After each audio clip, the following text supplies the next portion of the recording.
예, 반갑습니다. 저는 대전 해송교회에서 섬기는 나길수 목사라고 합니다.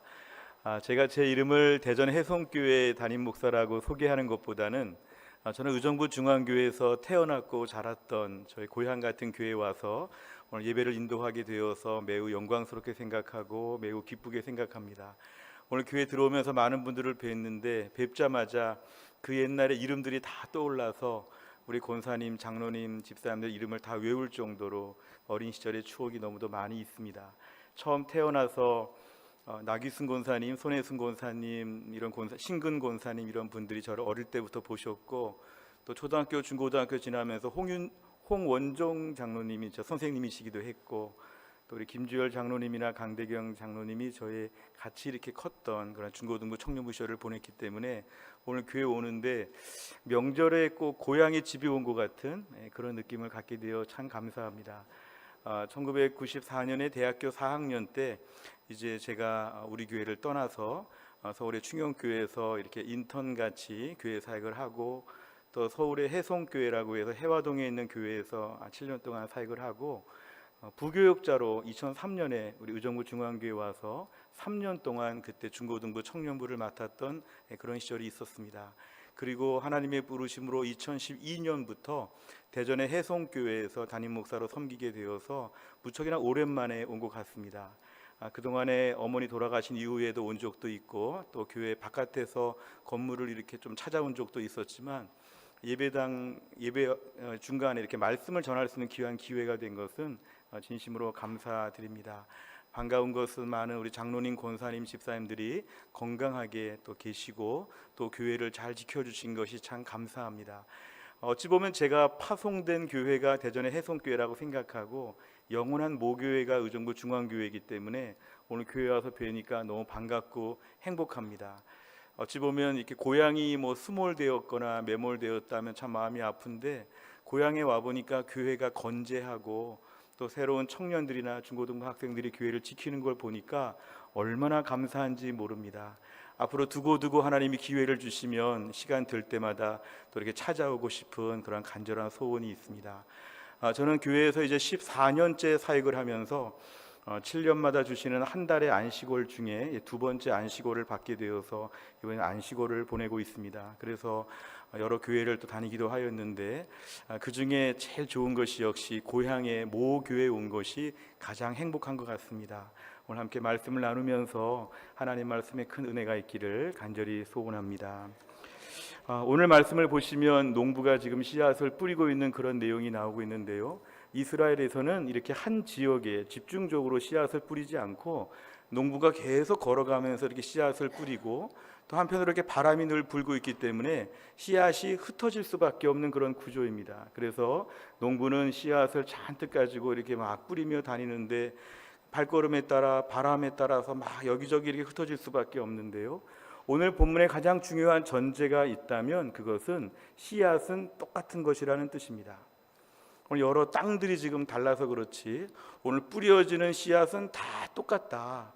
이 똑같은 씨앗이 지금 땅에 따라서 어떤 결과가 빚어지고 있는가, 이게 오늘 본문의 포커스라고 볼 수가 있습니다. 우선 첫 번째로는 우리가 길가에 뿌려진 씨앗이 오늘 본문에 등장하고 있는데요, 이 길가에 뿌려진 씨앗은 사실 사람들이 오고 가는 길에 이렇게 씨앗들이 뿌려지니까 일단은 자꾸 디디고 다니니까 그 땅은 딱딱할 수밖에 없습니다. 그러니까 좀처럼 이렇게 뿌리를 내리고 이 씨앗이 잘 들어갈 수 없는 딱딱한 땅이고, 또 사람들에게 밟힐 수도 있는 그런 땅입니다. 게다가 오늘 본문에 보니까 새들이 와서 먹어버렸다고 하니까, 이렇게 새들이 와서 먹어버렸다면 이 씨앗은 흔적도 없는 것이죠. 분명히 농부가 씨앗을 뿌렸는데 잠시 후에 보니까 흔적도 없이 씨앗이 사라졌습니다. 오늘 농부는 지금 새들에게 먹이 주려고 온 것이 아닌데 나름대로는 많은 기대감을 가지고 뿌렸는데 길가에 떨어졌다는 이유만으로 이 씨앗은 흔적도 없이 사라졌다. 너무 아까운 것이죠. 씨앗으로 볼 때도 아깝고 농부의 수고로 볼 때도 아까운 것입니다. 이 의미는 본문의 뒤에 19절 이하를 보면 예수님께서 설명을 해주시는데요, 말씀을 듣고 깨닫지 못할 때에는 길가에 뿌려진 씨앗과 똑같다 이것입니다.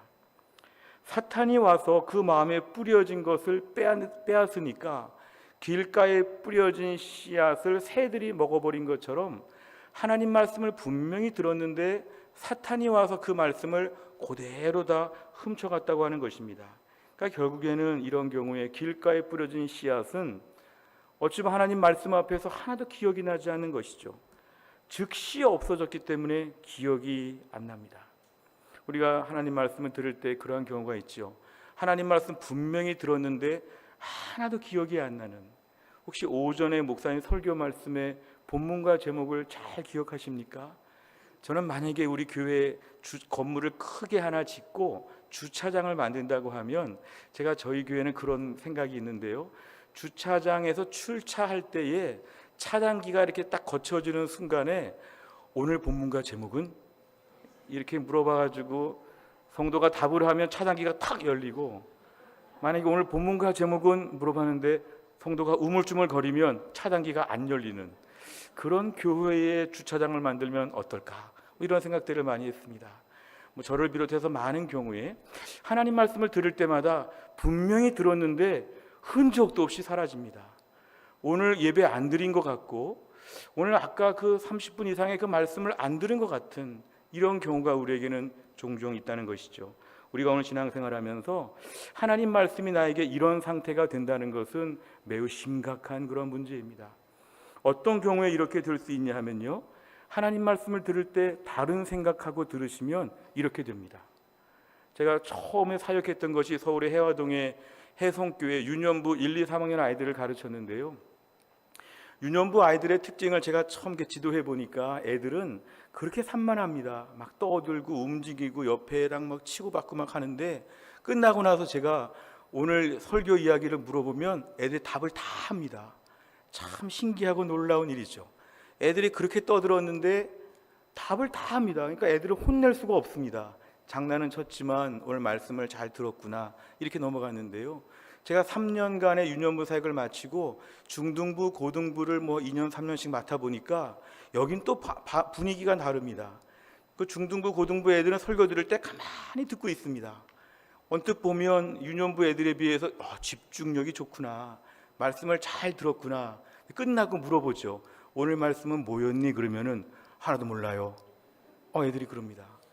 분명히 제가 볼 때는 말씀을 잘 듣는 것처럼 보았는데 그렇게 뚫어지게 설교자를 바라보던 애들이 끝나고 나서 오늘 설교 말씀은 하나도 기억이 안 납니다. 눈동자는 설교자를 보고 있었으나 생각은 다른 생각이 가득했기 때문에 하나도 기억이 안 납니다. 그러니까 애들이 모범생인 줄 알았더니 말씀을 듣는 태도는 그렇다는 것이죠. 어찌 보면 하나님 말씀을 들을 때 그럴 수 있습니다. 하나님 말씀을 가만히 듣는 것 같은데 머릿속으로는 오늘 끝나고 뭐 할까? 어제 참 속상한 일이 있었지. 다음 주간에 참 회사에 일이 많은데 나는 이런 문제가 참 고민이야. 여러 가지 생각들이 계속 스쳐가는 것이죠. 그러니까 하나님 말씀을 집중적으로 듣기보다는 눈동자와 고개는 앞에 설교자를 바라보고 있으나 다른 생각들이 가득하게 될 때는 그분에게는 길가에 뿌려진 씨앗처럼 오늘 말씀은 새들이 다 먹어버렸습니다. 또 한편 이럴 수도 있는데요, 아침에 올 때 좀 이렇게 다툼을 하거나 어젯밤에 늦게 주무시거나 이래저래 일들이 많으면 하나님 말씀을 잘 못 듣습니다. 주일날 교회 올 때 은혜 받는 방법 중에 제일 좋은 건 뭐냐 하면요, 절대로 부부싸움 하시면 안 되고요, 절대로 애들 혼내면 안 됩니다. 주일날 교회 올 때 마음이 다 상해가지고 황폐하게 교회를 오면 목사님 말씀이 잘 안 들리죠. 그러니까 주일날 설교 듣기가 어려운 것인데 새들이 와서 다 먹어버립니다. 하나님 말씀이 하나도 안 들립니다. 한편으로는 하나님 말씀을 들을 때 저건 나랑 상관이 없는데 이러고 들을 수 있습니다.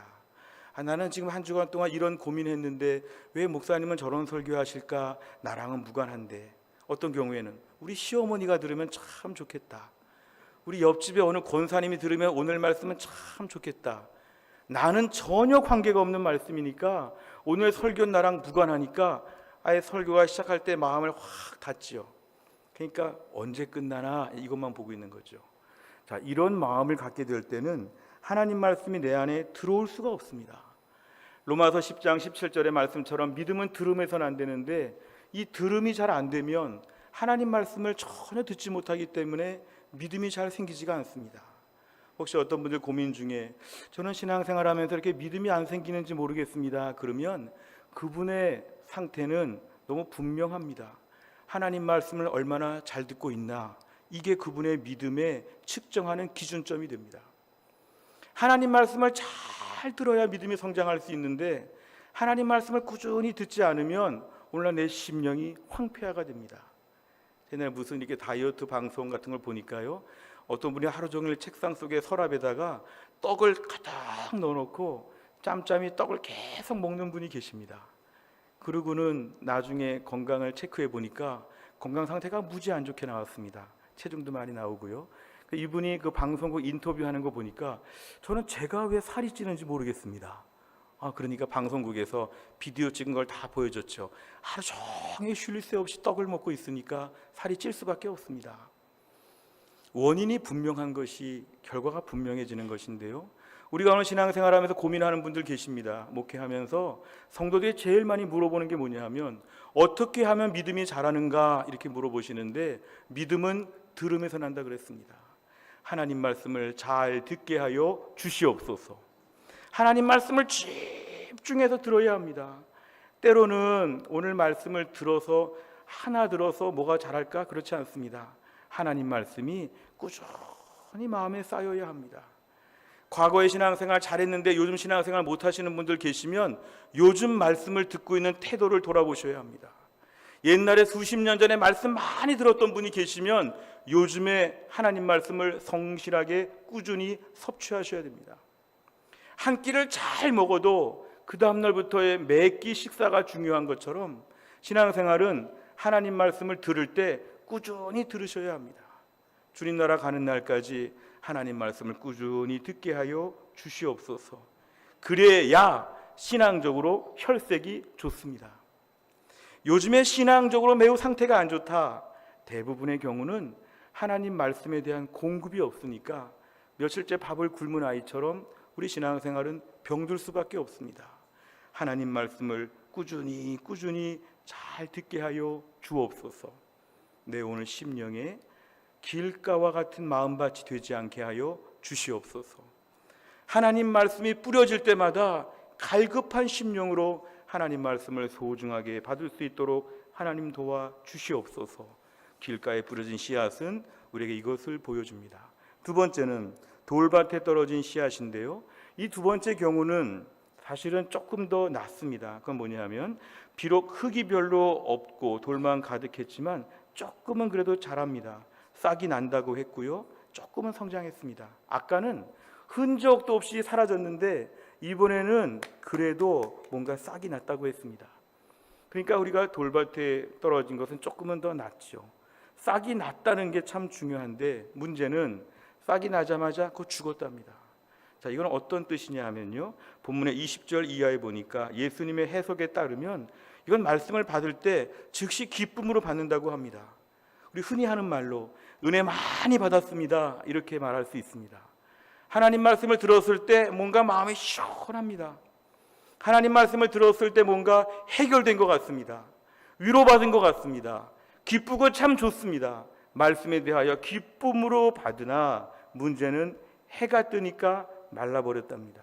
이것은 내가 오늘 일시적인 감정으로 하나님 말씀을 즉흥적으로 그 순간에 좋았다는 것인데 반드시 우리에게는 어려움이 있다는 걸 알아야 합니다.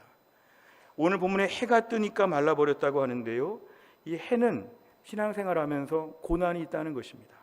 우리가 신앙생활하면서 고난이 없으면 믿음생활 참 잘할 수 있을 텐데, 근데 우리 신앙생활은 고난이 있습니다.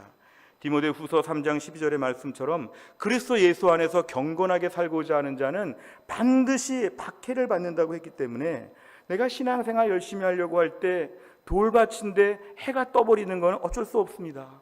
문제는 해가 떴다는 게 문제가 아니라 내가 돌밭이라는 게 문제죠.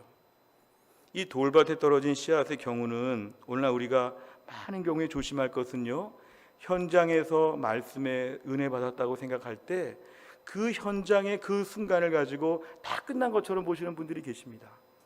말씀을 기쁨으로 받았다는 것으로 끝나지 않습니다. 우리 생활은 만만치 않기 때문에 우리가 오늘 신앙생활 하려면 우리가 오늘은 그때의 감정과 기쁨 이상의 후속 조치가 따라야 합니다. 제가 어릴 때 교회 성장하면서요, 부흥회 많이 있었습니다. 우리 교회 부흥회 많이 하셔가지고 봄 가을로 부흥회도 하고 3, 4일 동안 새벽부터 밤까지 부흥회 많이 하고, 제가 또 부흥회 때 피아노 반주한 적도 있는 것 같습니다. 그런데요, 부흥회 또 우리 중고등부 청년부 수련회도 많이 가십니다. 또 우리가 유명한 기도원의 집회도 있을 수 있는데요, 또 유명한 목사님들이 하시는 큰 대형 집회도 있을 수 있는데요, 중요한 건 뭐냐면은 그런 시간에 한 번에 은혜 받고 다 해결될 것처럼 생각하는 것은 오늘 본문에 따르면 문제가 있는 것입니다. 왜냐하면 우리 인생은 오늘날 수많은 어려움들이 많기 때문에 우리가 오늘날 믿음 안에서 내가 오늘 은혜를 받았다고 생각하는 것 이후에 계속 신앙적인 추후의 말씀의 공급이 필요하다는 것이죠.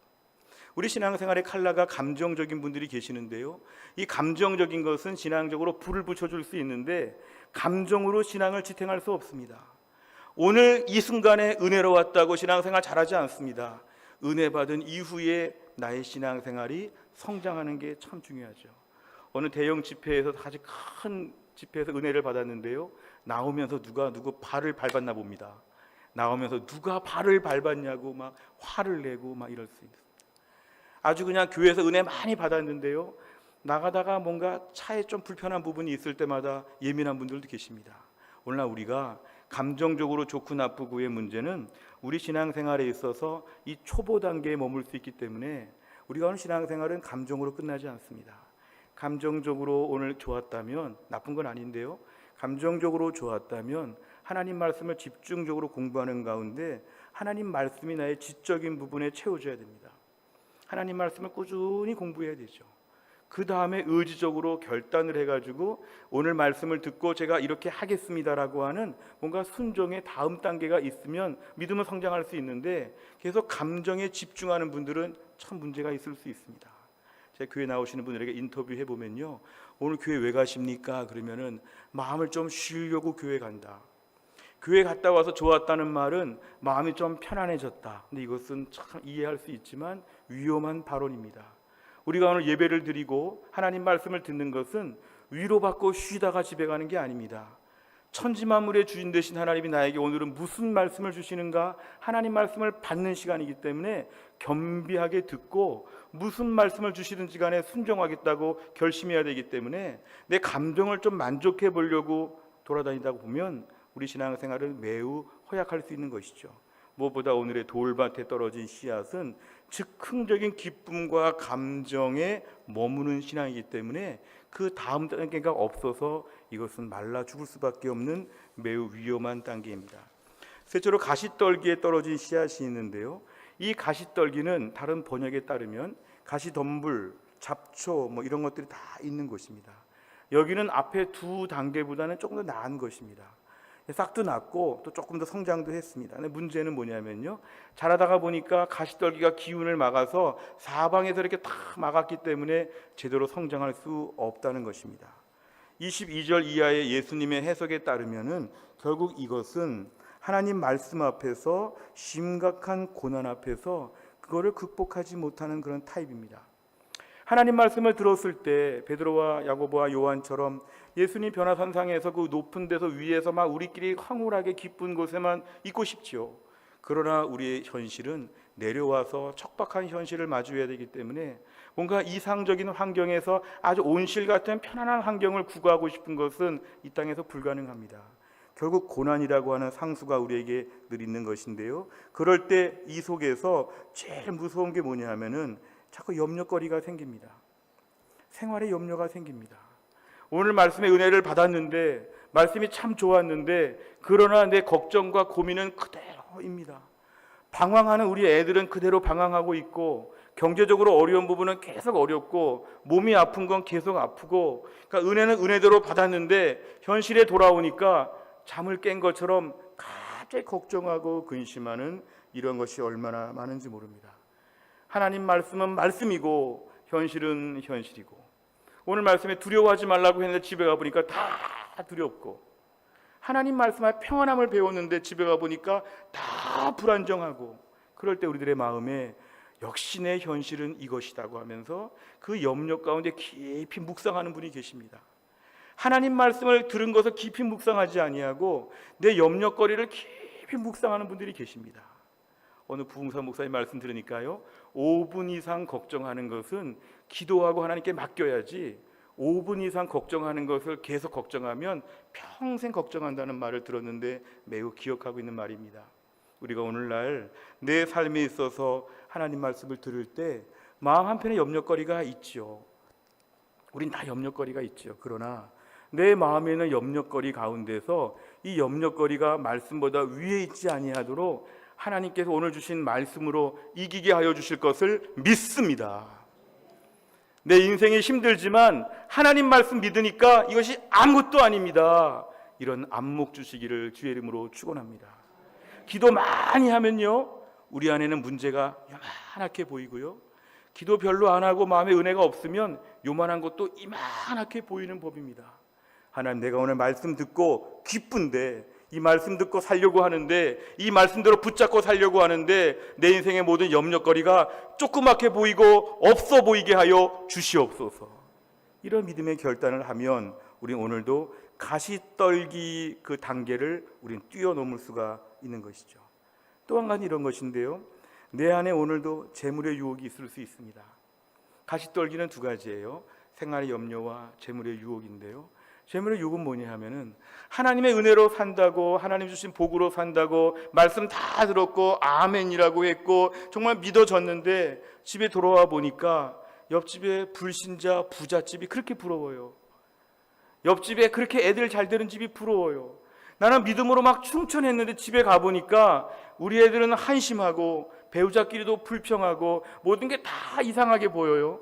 그런 마음에 말씀은 말씀이고 내 안에 욕심은 여전히 갈급하고 열등감과 초라함과 아주 그냥 여러 가지로 막 굴욕적인 마음에 견딜 수 없는 분들이 계십니다. 하나님 말씀을 듣고 나서 내 안에는 욕심에 대한 문제를 해결해야 합니다. 오늘도 하나님 말씀에 감사합니다. 말씀 붙잡고 행복하게 하여 주시옵소서. 말씀 모르는 옆집 부자, 예수 모르는 옆집 부자보다 가난하지만 말씀 붙잡고 천국 붙잡고 영생을 누릴 수 있는 나 자신이 훨씬 더 대단하다는 것을 믿으시기를 주의 이름으로 축원합니다. 우리 인생 그래서 그렇게 우습지 않습니다. 그렇게 가난해도 가난하지 않습니다. 왜냐하면 하나님 아버지가 계시니까 오늘 말씀 하나 가지고 말씀만 두둑히 가지고 있으면 다른 것은 아무것도 아니라고 보셔야 되죠. 그래서 오늘 내 안에 있는 이런 모든 재물의 유혹에 대해서 넘어가야 합니다. 그런 생각이 들 수 있죠. 그런 생각은 10초 이내에 없애버려야 합니다. 하늘 보좌가 대단하고 하나님의 영광이 대단하기 때문에 주여 이런 것들에 마음 빼앗기지 않게 하여 주시옵소서. 하나님 말씀을 들을 때마다 계속적으로 말씀의 부요함으로 부요함을 누리게 하여 주시옵소서. 자꾸 옆집 사람들 비교하지 마시기를 바랍니다. 하나님 말씀으로 나는 부요하다. 말씀으로 배부르다. 나는 말씀이 있기 때문에 옆집 사람들 아무 신경 안 씁니다. 제가 영적 부자인 것을 믿습니다. 우리는 이런 고백을 할 수 있어야 합니다. 마지막 네 번째는요, 좋은 땅입니다. 좋은 땅. 오해하지 말 것은 좋은 땅에 뿌려진 씨앗이 최고 우등 씨앗이라고 그렇게 보지 마셔야 됩니다. 아까 길가에 떨어진 거나 돌짝밭에 떨어진 거나 가시떨기 떨어진 거나 다 똑같은 것이었습니다.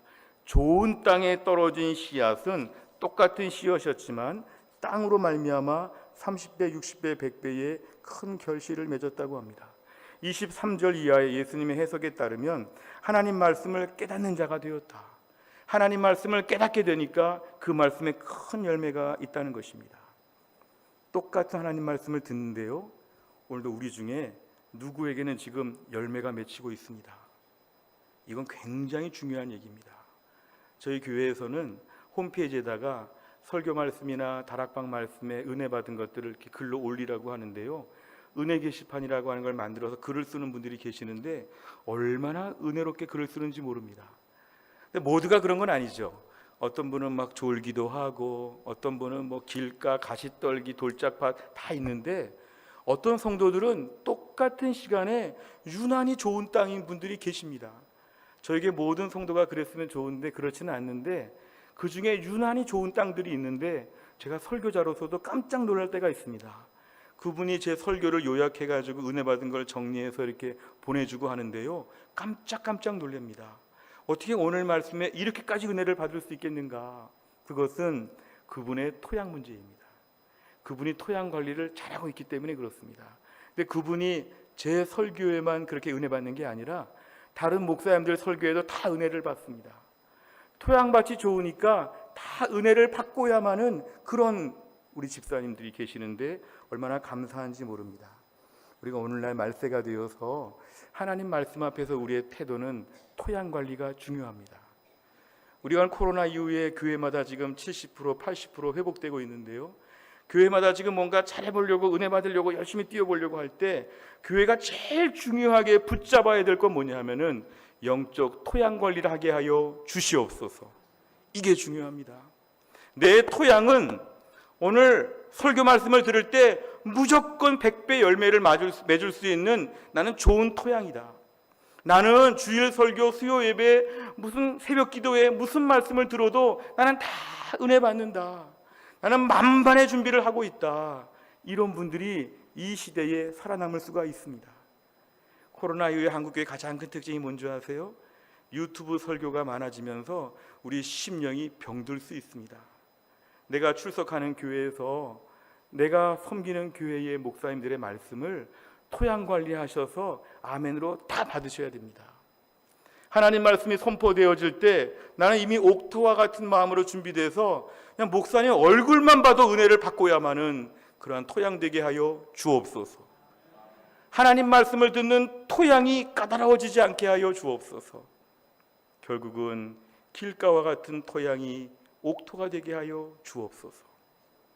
오늘 농부와 이 씨앗은 죄가 없습니다. 하나님 말씀이 동일하게 선포됩니다. 항상 기억할 것은 오늘 이 말씀에도 누군가는 100배 열매를 맺고 있다. 누군가는 듣자마자 잊어버린다. 누군가는 오늘 말씀에 따라서 생명을 붙잡고 소망을 붙잡고, 누구는 오늘 말씀 앞에서 아무것도 빈 털터리로 집에 그냥 터벅터벅 걸어간다. 주여, 나에게 하나님 말씀 앞에서 옥토와 같은 토양이 되게 하여 주시옵소서. 우리 의정부 중앙교회는 역사가 오래된 교회입니다. 저에게는 올해 41년째가 되었는데요, 역사가 오래된 교회에서 오늘 메시지가 참으로 중요합니다. 역사가 오래된 교회는 저희 어머니 보니까요, 목사님이 몇 월 며칠 날 설교하셨다를 성경에다가 다 써놓은 걸 보셨습니다. 성경 본문마다 이거는 5년 전에 설교하셨다, 이건 3년 전에 설교하셨다. 많은 분들이 그러시더라고요. 하나님 말씀을 들을 때마다 안 들어본 설교가 없습니다. 하나님 말씀 대부분 전권을 다 들어봤습니다. 그럴 때 우리가 오늘날 신앙적으로 유익한 점이 되겠지만 신앙적으로 불리한 점이 될 수 있습니다. 그것은 다 아는 말씀이기 때문에 오히려 안 들릴 수가 있습니다. 역사가 오래된 교회, 신앙생활 오래 하신 분들의 기도 제목은 오늘도 내가 토양이 좋아서 하나님 말씀을 100% 흡수할 수 있는 이런 땅이 되게 하여 주시옵소서. 기도하시기를 바랍니다. 신앙생활은 평생 성장할 수 있습니다. 지금까지 은혜를 많이 받으신 분들, 은혜 받을 만큼 다 받았다고 말하지 마시기를 바랍니다. 앞으로 주님 나라 가는 날까지 남은 세상에 우리에게 은혜 주실 것이 많이 있음을 믿어야 합니다. 평생 예수 믿었지만 오늘도 옥토와 같은 마음밭을 준비하면 남은 인생 오늘 30배, 60배, 100배의 풍성한 결실을 우리가 맺게 될 것입니다.